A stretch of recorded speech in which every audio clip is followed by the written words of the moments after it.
မင်္ဂလာပါခင်ဗျာ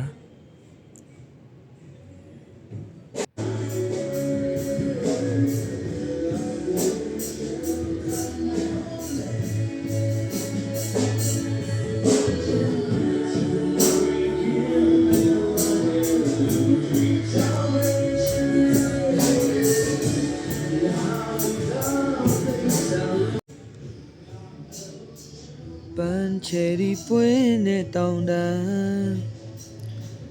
နင်းမြူဆိုင်တဲ့တောင်တန်း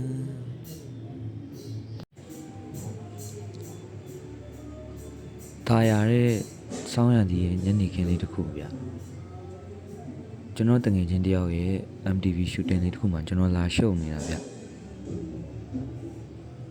အဲ့ဒါနဲ့ကျွန်တော်ဒီဗီဒီယိုလေးအမှတ်တရလုပ်လိုက်တာ memory အနေနဲ့လည်းဖြစ်အောင်လို့ပေါ့နော်ဒီ location ဒီ sunset လေးอ่ะတကယ်ကိုအေးချင်းချင်းလေးဗျာချင်းနေလည်းမကြခင်ပြန်ဆိုပါမယ်ခင်ဗျာဒီဗီဒီယိုလေးနဲ့နှုတ်ဆက်လိုက်ပါမယ် bye bye